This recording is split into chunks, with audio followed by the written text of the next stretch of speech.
আমার মেয়ে গর্ভবতী। আমার মেয়ে গর্ভবতী। আমার মেয়ে অনেক সুন্দর। হাজারে একটা মেয়ের ভিতরে একটা হচ্ছে আমার মেয়ে। আমার মেয়ের জন্য এত সুন্দর পাত্র দরকার। আমার মেয়ে কখনো আমার কথার উপরে একটা কথা বলে না, নরম সবাই। আসসালামু আলাইকুম ওয়া রাহমাতুল্লাহি ওয়া বারাকাতুহু। আমার মেয়ে মোসাম্মদ হেনা আক্তার, তার জন্য একটা পাত্র দরকার। আমার মেয়ে রূপবতী, আমার মেয়ে গুণবতী, আমার মেয়ে ধর্মবতী, আমার মেয়ে গর্ভবতী, আমার মেয়ে গর্ভবতী। আমার মেয়ে অনেক সুন্দর। হাজারে একটা মেয়ের ভিতরে একটা হচ্ছে আমার মেয়ে। আমার মেয়ের জন্য এত সুন্দর পাত্র দরকার। আমার মেয়ে কখনো আমার কথার উপরে একটা কথা বলে না, নরম সবাই না, এরকম কিন্তু আমার মেয়ে কখনোই করে না। আজকে একটু নার্ভাস তো সেই জন্য করে। আমার মেয়ে কিন্তু অনেক ভালো। ওয়ালাইকুম আসসালাম। বাড়িঘর এত সাজানো কেন? আর হেনা কোথায়? হেনা বিয়ে হয়ে গেছে। চেয়ারম্যান সাহেব, আমি বিশ্বাস করি না। আপনি তো আমারে বলেছিলেন যে আমার হেনার জন্য একটা পাত্র লাগবে। আমি তো পাত্র অলরেডি রেডি করে আনছি। ও না না, আমার মেয়ে বিয়ে হয়নি। আমি ভাবছিলাম তুমি টিকটক করতেছো। আচ্ছা আচ্ছা, ঠিক আছে, তো পাত্র কোথায়? আপনি দেখতে পাচ্ছেন না পাত্র আপনার সামনে দাঁড়িয়ে আছে? মাশাআল্লাহ, পাত্র তো সুন্দর। পাত্র তো সব আমার আলাদা সব ঠিক। চেয়ারম্যান সাহেব, আপনি বিশ্বাস করবেন না, পত্র লাগানো দেয় এমন কোনো পাত্র কেউ দিতে পারবে না। আমি এক ঘটক দিতে পারবো। আচ্ছা, চেয়ারম্যান সাহেব বিশ্বাস করবেন না, যখন তিনি চাকরি নিতে গিয়েছিল তখন সরকারি লোক তার কাছে ঘুষের টাকা 10 লাখ টাকা দাবি করে। তার কারণে সে চাকরি নেয় নাই। তাহলে তার অনেক সৎ, তাই না? অবশ্যই। এই সৎ আর ভদ্র আর বুদ্ধিতে দিয়ে পানি খাবো, কি বলো মা? কি বাবা? এই সৎ আর বুদ্ধিতে দিয়ে পানি খাবো। আমার মেয়ের এক মাসের টিউশনি ভাড়া ঘরে দিতে পারবে না এই সৎ। চেয়ারম্যান সাহেব, এটা তো আপনি কি বললেন? আপনার মেয়ে এতটা টয়লেট করে? কি বলে? যাই হোক, সমস্যা না। এই মেয়ে, এই ছেলে আমাদের পছন্দ। এই ছেলে আমাদের মেয়ের খরচ বহন করতে পারবে না। টাকা লাগবে আমাদের, টাকা। এই ছেলে ভালো টাকা আমার ছেলে দিয়ে আসতে পারে, নাহলে আসে, তাহলে হবে না। ঠিক আছে চেয়ারম্যান সাহেব, সবসময় কিন্তু ভালো পাত্র পাওয়া যায় না চেয়ারম্যান সাহেব। এই ছেলে আমাদের চলবে না। এই ছেলে কি বলো মা? না বাবা, এই ছেলে হবে না, এই ছেলে চলবে না। চেয়ারম্যান সাহেবের মাইয়া তোরে দিব না, তোরে আমি জরিনের সাথে দিয়ে দেব। না রে বাংলা, তোরে তো দিবে না রে বাংলা, বুঝতে থাকে।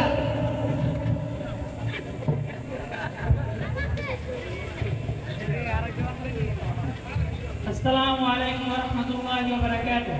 ওয়ালাইকুম আসসালাম ওয়া রাহমাতুল্লাহ। চেয়ারম্যান সাহেব, এবার তো বুঝছেন, হুজুর পাত্র আপনার মাইয়ার জন্য ধরে আনছি। হুজুর মানুষ তো কিচ্ছুই পারে না, আরবি ছাড়া। আরবিও পারে না। ওই হুজুর মানুষের বুঝতে পারে না, তো এদের মনে করেন আরবি পারে, আরবিও পারে না, কিছুই পারে না হুজুর মানুষ। চেয়ারম্যান সাহেব, এটা আপনি কি বললেন? জানেন না এখনকার হুজুররা সব পারে? ও হুজুর সব পারে, এটা বলে সবাই বলে আমি সব পারে। তা বাবা, তুমি কি হাঁটতে পারো? একটু হাঁটো তো। হুজুর মানুষ ধরে আসতে হবে কেন? হুজুর মানুষ আসতে হবে। হুজুর মানুষ হুজুর মানুষ কি হুজুর আসবে?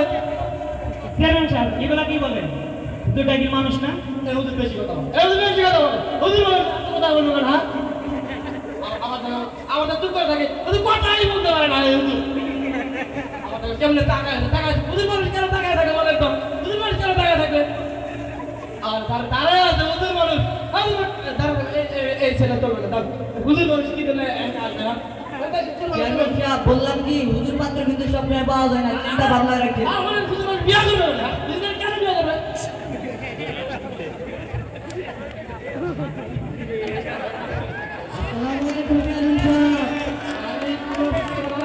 বুঝতে পারছেন তো এবার কি আইটেম আনছি? সরকারি চাকরিজীবী। মাশাআল্লাহ, আলহামদুলিল্লাহ। ছেলেটা আমি ঠিকই বুঝতে পারছি না, আপনার ছেলে অনেক। এবার এই কথা আমার মনের কথা আপনি বুঝতে পারছেন। ছেলে সরকারি চাকরি আমার খুব পছন্দ। এবং কোন করতে আসি? আমি জানি না, এই ভৈরবপাড়া প্রাইমারি স্কুলের হেডার ওয়ান। মাশাআল্লাহ, আলহামদুলিল্লাহ। মা কি বলো, তুমি রাজি? ঠিক আছে, তোর বয়সটা একটু।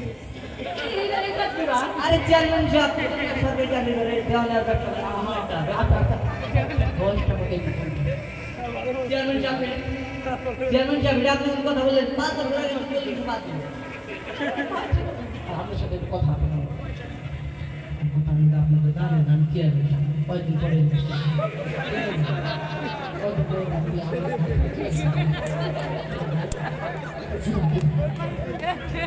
বাবা চল আমার ছেলেকে তো পছন্দ হয়েছিল আরে ঠিক আছে চেয়ারম্যান বাবা তারপরে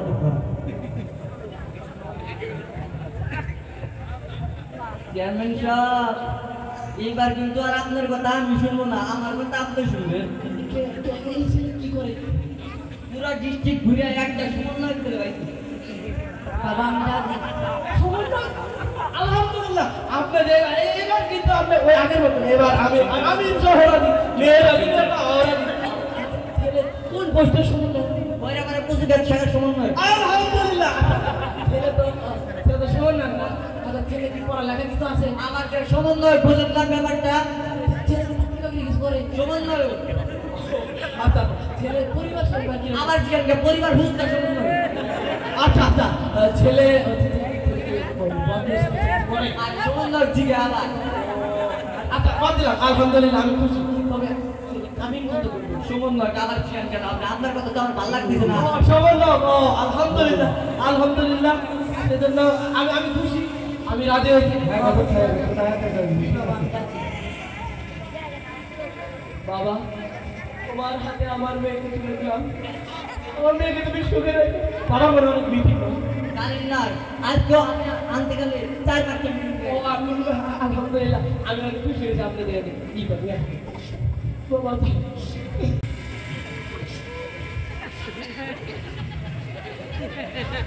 সজল হারানোর বেদনা আমার কিছু জানে না আলহামদুলিল্লাহ এই ছিল আমাদের কম্পিটিশনের বিনোদন বিয়ার শাদী ক্ষেত্রে রাসূল সাল্লাল্লাহু আলাইহি ওয়াসাল্লামের হাদিসের হাদিস ইউনকাহুল মারআতু লিআরবা লিমালিহা ওয়া লিহাসাবিহা ওয়া লিজামালিহা ওয়া লিদীনিহা ফাযফার লিযাতিদ দ্বীন তুরিদু ইয়ারা রাসূল সাল্লাল্লাহু আলাইহি ওয়াসাল্লাম বলেন যে মানুষকে বিবাহ করে চারটি গুণ দেখে একটি হচ্ছে তাদের ধন সম্পদ দেখে একটি হচ্ছে তাদের বংশগৌরব দেখে এবং আরেকটি হচ্ছে তাদের সৌন্দর্য দেখে এবং সর্বশেষ হচ্ছে তাদের দিন দেখে তবে রাসূল সাল্লাল্লাহু আলাইহি ওয়াসাল্লাম বলছেন তোমরা যদি সফল হতে চাও তাহলে বাকিগুলো অবশ্যই গৌরব তবে সর্বপ্রথম দেখতে হবে দিন সর্বপ্রথম কি দেখতে হবে কিন্তু আমাদের সমাজের অবস্থা কি সেটা আমাদের সমাজের অবস্থা হালকা একটু তুলে ধরার চেষ্টা করছি এতে কোনো দেখবেন আর আমাদের আমরা যারা এলাকার কিছু জেনারেশন আছে তারা মিলে ইউটিউব চ্যানেল এবং ফেসবুক পেজ করার জন্য চেষ্টা করছি পেজের নাম হচ্ছে দি ভিলেজ বয়েজ আপনারা সবাই দেখে আসবেন দি ভিলেজ বয়েজ ইউটিউব চ্যানেল এবং ফেসবুক পেজ দুই জায়গায় আছে তো আপনারা সবার কাছে দোয়া এবং শুভকামনা আশা রাখছি সেগুলোই আমাদের কথা শেষ করছি আসসালামু আলাইকুম রহমতুল্লাহ মারহাবা তালি না দেন তালি দেবেন না ইসলামিক প্রধান আমরা তালি